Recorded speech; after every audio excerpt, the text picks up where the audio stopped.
여러분 이제 계속해서 사도행전 말씀을 나누고 있습니다.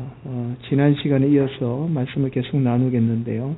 초대교회에 성령 세례가 임한 이후에 놀라운 변화들이 일어나기 시작합니다. 그 중에 하나가 바로 성도들이 공동체 생활을 하게 된 겁니다. 그러니까 자신이 가지고 있는 모든 것들을 다 내어놓고 서로 공동체 생활을 하게 된 거죠.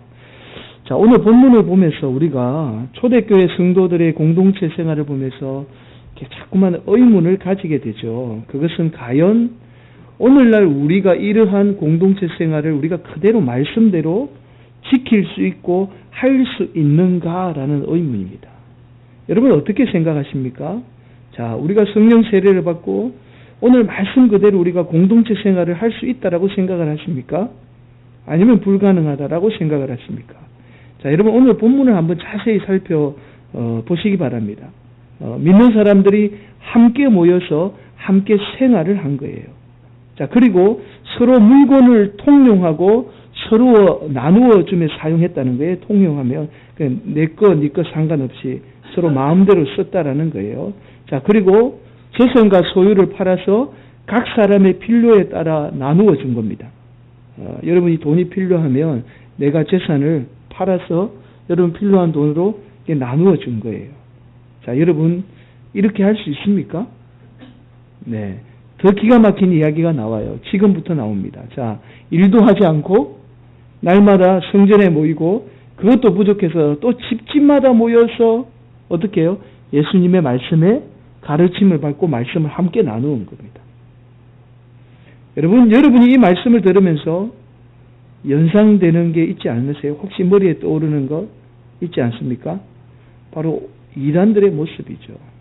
이단들의 요즘의 특징이 이런 공동체 생활을 주로 하잖아요. 여러분 초대교회 공동체 생활을 그대로 본받아서 오늘날 그대로 살게 되면 이단이 됩니다. 좀 충격으로 와닿을지 모르겠습니다. 요즘 한참 시끄러운 교회가 있잖아요. 은혜로 교회. 여러분 아십니까? 저기 남양주에 있는 은혜로 교회가 자신들의 가진 것 다 팔아서 하나님의 재림이 임하는 곳, 예수님의 재림이 임하는 곳이 피지다라고 해서 성도 400여 명이 지금도 피지에 가서 공동체 생활하고 있잖아요. 오늘 말씀 그대로 지키면 이게 좀 문제가 되거든요. 많은 목사님들이 오늘 본문을 가지고 우리가 초대교회를 본받아야 한다라고 그러면서 본문이 말씀 그대로 오늘 우리가 교회가 지켜야 한다. 아주 초대교회가 이상적인 교회인 것처럼 우리에게 말씀을 전하죠. 여러분 그렇지 않습니다. 우리가 조금 위에 살펴보겠지만 성령 세례가 임하게 되니까 교회에 더 많은 문제들이 일어난 겁니다. 자, 그래서 그 많은 문제 때문에 어쩔 수 없이 문제를 해결하기 위해서 공동체 생활을 하게 된 거예요. 초대교회 이상적인 교회가 아니었다라는 겁니다. 자, 어느 유명한 목사님이 이 사도행전 오늘 본문을 설교하면서 이렇게 설교하는 것을 제가 들었습니다.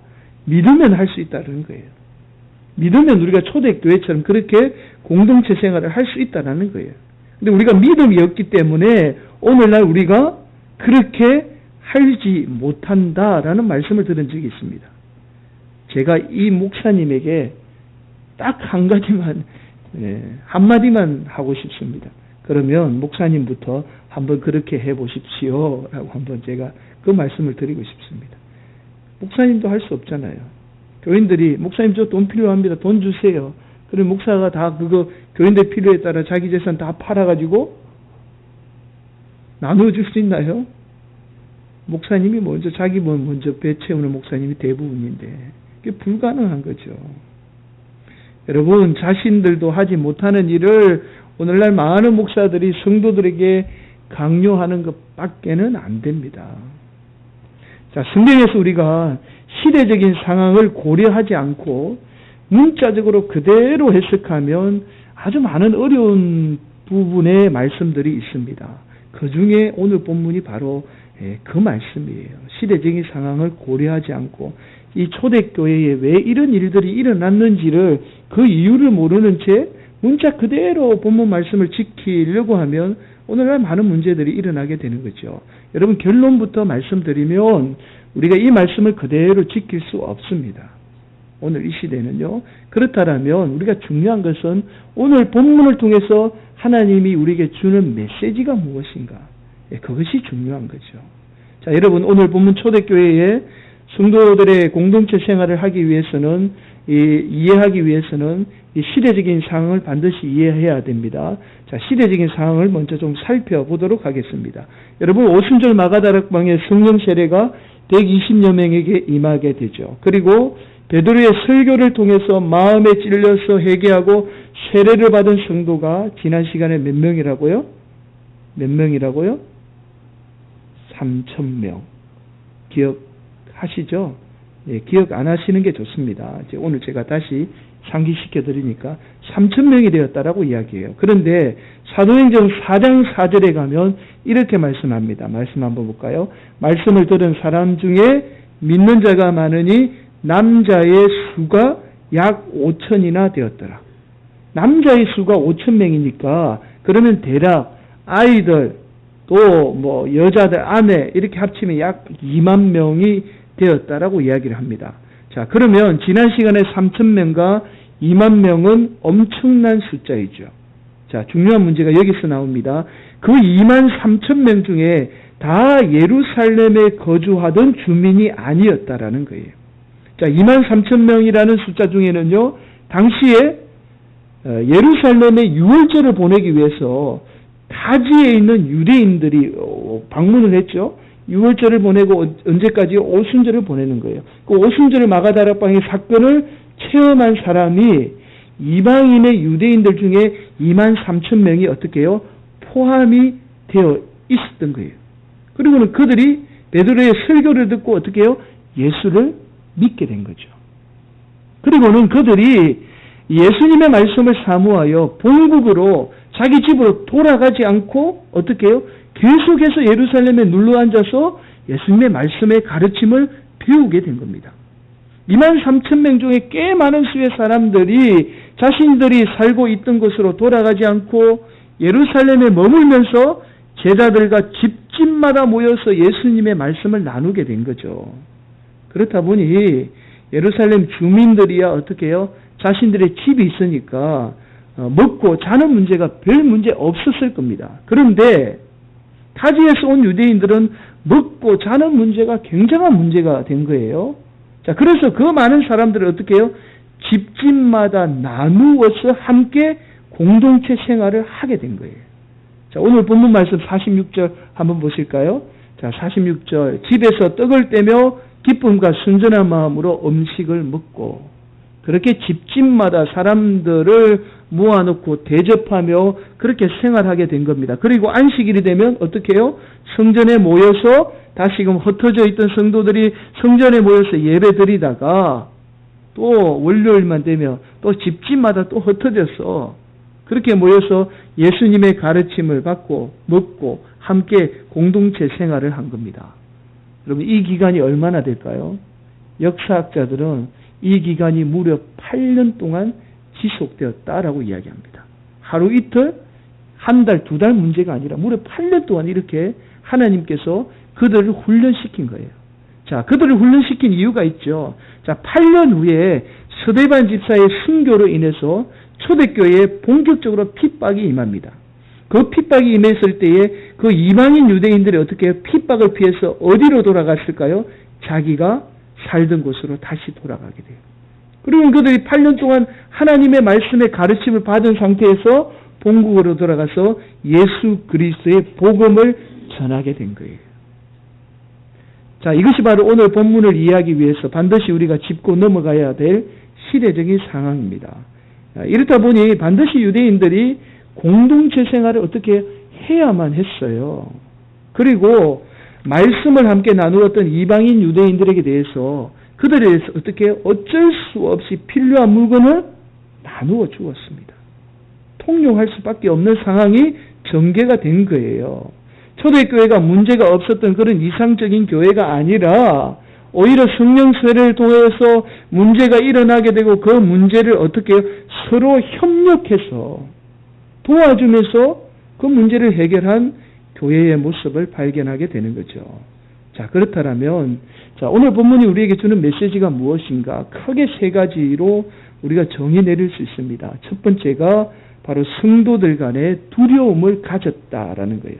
서로에 대해서 두려워했다라는 거죠. 자, 오늘 본문은 두려움이라고 말씀하고 있지만, 그러나 더 정확하게 말씀드리면 서로 간에 경외심을 가졌다라는 말씀입니다.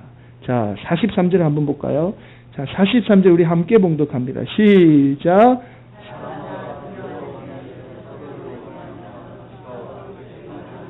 네, 43절 말씀에 두려워하다라는 단어가 포보스라는 단어인데요. 이게 단순히 두려움만 나타내는 단어가 아니라 어떻게 해요? 존경, 경외를 함께 나타내는 단어입니다. 여기에 나타나는 두려움은 어떤 존경심이 포함된 두려움이죠. 네, 단순히 두려움을 이야기하는 게 아닙니다. 자, 여기에서 사람은, 이게 사람이 나타나잖아요. 사람은 어떤 사람? 안 믿는 사람, 믿는 사람이 다 포함이 된 말씀입니다.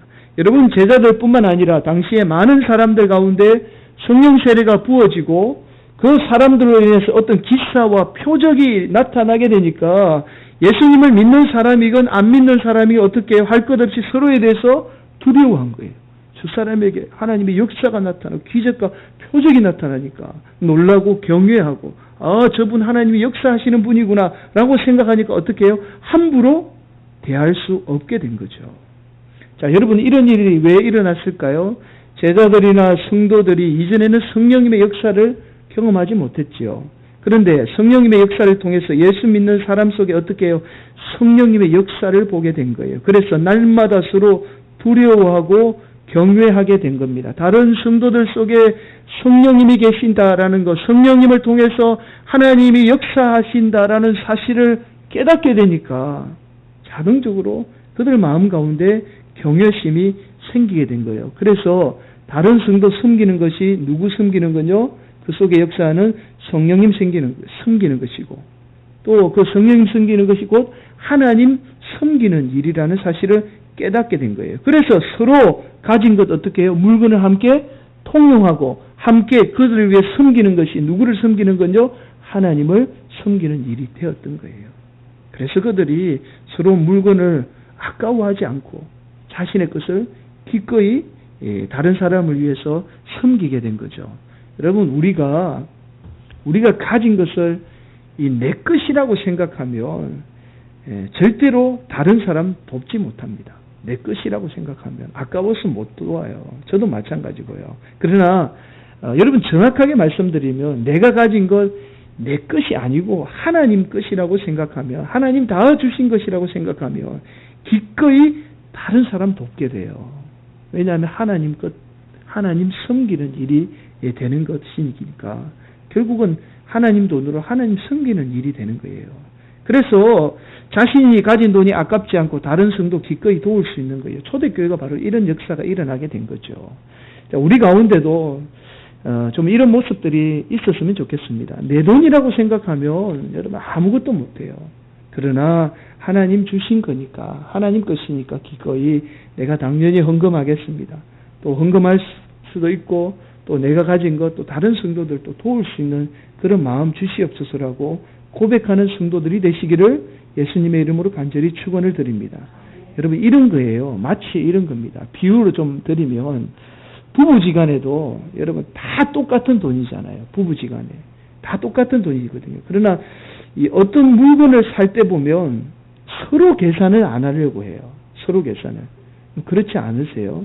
부부지간에 다 똑같은 돈인데 이게 물건을 필요로 해서, 우리 가정에 물건을 필요로 해서 물건을 사려고 그러면 제가 계산하나 아내가 계산하나 그 돈이 그 돈이잖아요. 그런데 괜히 제 아내가 계산하면 얼마나 기분 좋은지 몰라요. 내 돈을 아낀 것처럼 생각해요. 실제는 그 돈이 그 돈이잖아요. 그래서 저희 가정은 한 번씩 자주 그런 건 아니고 한 번씩 서로 계산 안 하려고 한 번씩 그럴 때가 있습니다. 왜 그러냐니까 내 것, 네 것 생각하니까 서로 아까운 거예요. 사실은 똑같은 돈인데. 자, 이게 이 논리거든요. 우리가 사실은 하나님 주신 물건 사실은 저 것이나 여러분 것이나 다 하나님 것이에요. 근데 내 것, 네 것 생각하니까 쓰기가 아깝고 남에게 주기가 아까운 거예요. 근데 하나님 것이니까 당연히 저 사람한테 줄 수도 있고 또 여러분이 나에게도 도움을 줄 수 있고 이런 관계가 되는 거예요. 그러니까 초대교회가 이런 마음을 가진 겁니다. 그러니까 서로에 대한 경외심, 서로에 대한 두려움을 통하여서 하나님 바라보게 되고 그리고 내 것이 아니고 하나님 것이라는 것을 깨닫게 된 거예요. 그래서 서로 욕심 버리고 통용할 수 있는 그런 교회가 된 거죠. 저는 우리 성화교회가 지금은 좀 부족해서 다른 교회 좀 많이 못 도울 수는 있지 모르지만 그러나 우리 교회가 앞으로는 좀 많은 교회 도울 수 있는 그런 성도들도 좀 어려운 성도들 도울 수 있는 그런 교회가 되기를 예수님의 이름으로 간절히 축원을 드립니다. 그건 여러분 마음이 그렇게 변화되어야 그게 가능한 일이고 또 초대교회처럼 우리가 서로에 대한 경외심을 가지게 되면 그런 역사가 우리 교회 가운데도 우리 교회가 충분히 그런 교회로 거듭나는 역사가 임할 줄 믿습니다. 서로에 대한 그런 두려움과 경외심을 가지는 성도들이 되시기를 예수님의 이름으로 간절히 축원을 드립니다. 두 번째는 이기심이 사라졌습니다. 여러분 이기심은 뭐죠? 자기만 생각하는 거예요. 욕심이죠. 이 욕심은 사실은 죄에 의해서 오는 거잖아요. 그런데 성령님을 통해서 죄의 문제가 해결되니까 자동적으로 그 초대교회 성도들 안에 있던 이기심이 어떻게 해요? 다 사라진 거예요. 그 사라지니까 자기가 가지고 있던 그 물건을 다 통용할 수 있는 그런 역사가 일어나게 된 거죠. 여러분 솔로몬이 하나님께 1000번째 드린 사건 알죠? 소를 1000마리를 하나님 앞에 드린 거예요. 자, 이거 1000번째를 한꺼번에 드렸습니다. 한꺼번에. 소를 1000번째를 한꺼번에 드렸어요. 자, 그래서 하나님이 솔로몬의 그 소 1000마리를 받으시고 어떻게 해요? 하나님이 솔로몬의 소원을 들어주죠. 그래서 우리가 그렇게 생각하잖아요. 교회 안에서 하나님이 우리 마음에 소원 있으면 1000번째 드리십시오. 1000번째 드리면 하나님이 마음의 소원을 이루어줍니다. 라고 해서 여러분 1000번째 많이 드린 적 있죠. 사실은 성경대로 하면 어떻게 해야 되냐면 여러분들도 하나님 앞에 마음의 소원이 이루어지기 위해서는 소 1000마리 한꺼번에 오늘 교회에 가지고 와서 예배 드려야 여러분의 마음의 소원이 이루어집니다. 한꺼번에요. 그것도. 한 마리씩 말고. 성경적으로 보면. 그게 가능합니까? 불가능하죠.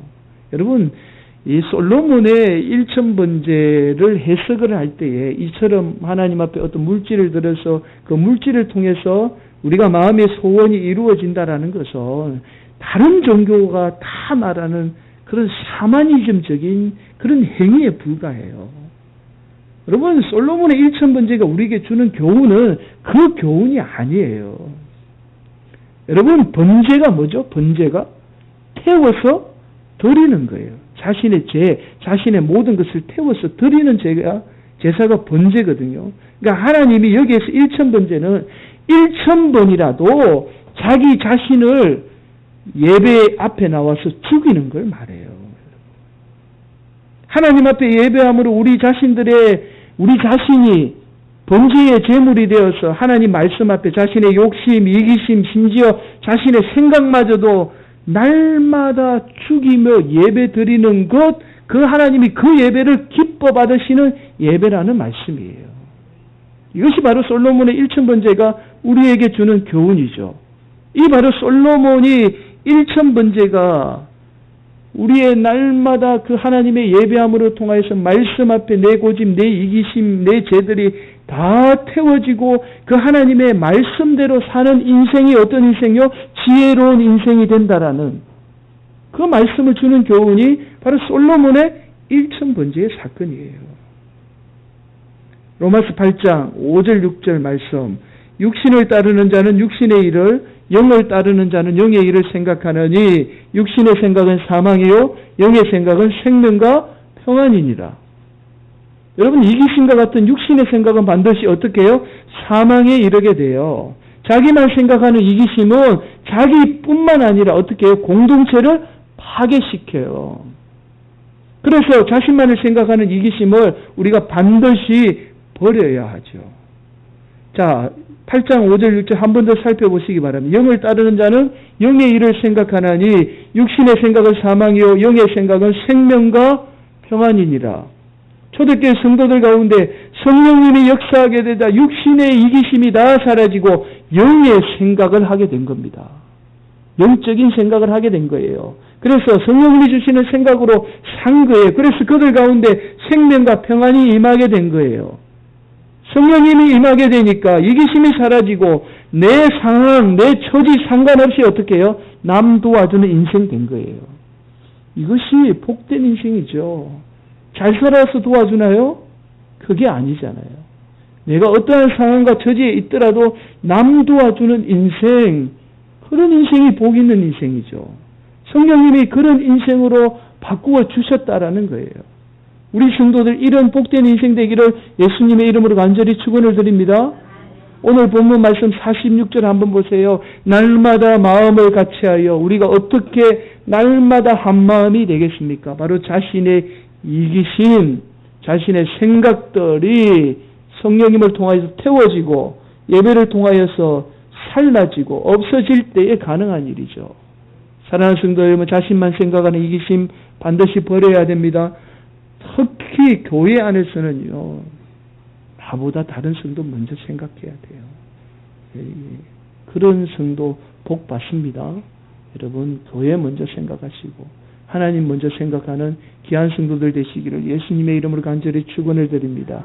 마지막으로 이성을 뛰어넘는 신앙을 소유하게 되었다라는 거예요.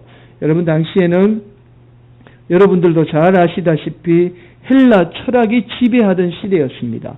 헬라 철학의 핵심은 바로 이성이죠.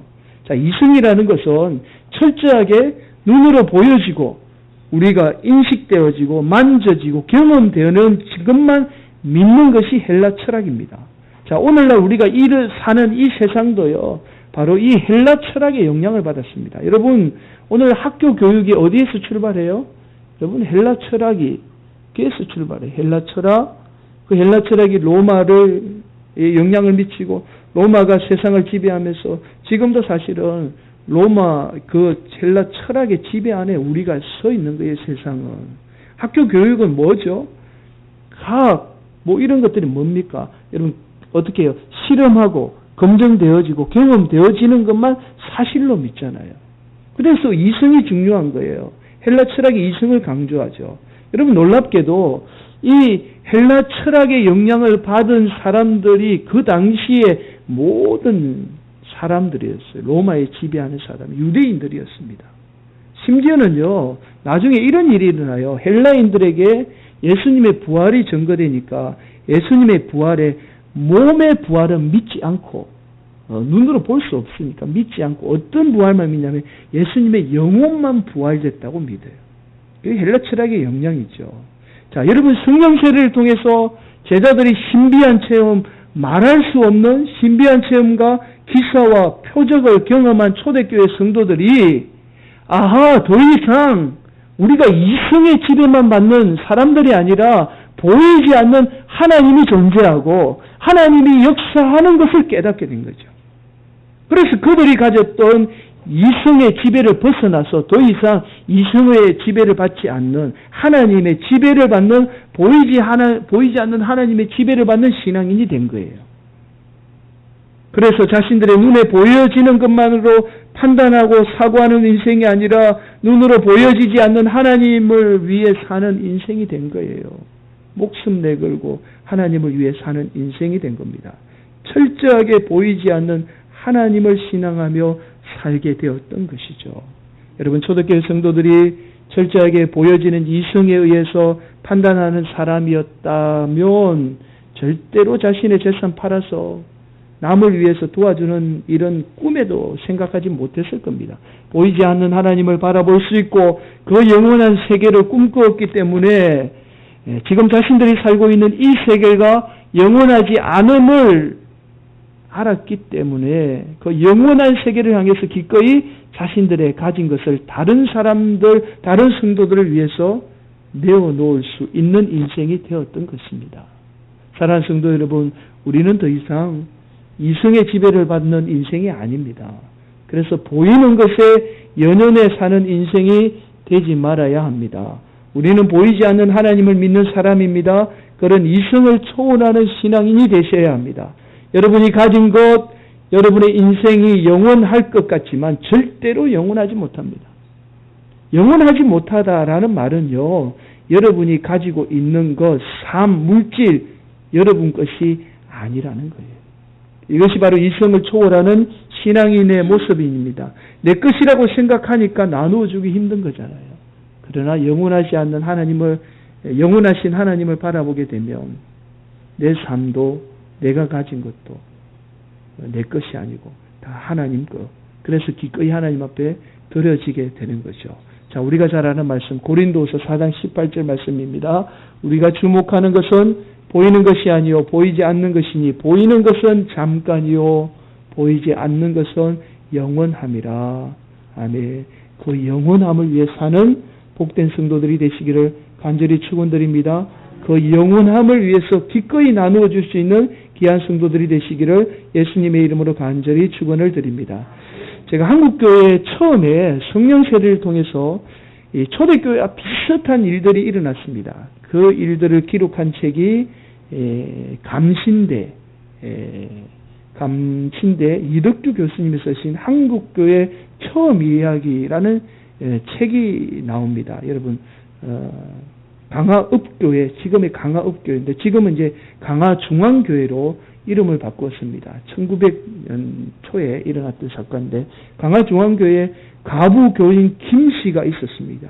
자식도 없이 혼자 살았는데 재물이 많아서 이 복섬이라는 여종을 부리고 있었습니다. 가부 김씨는 80이 넘어서 예수를 믿었기 때문에 한글을 몰랐습니다. 그래서 성경을 너무 읽고 싶었던 거예요.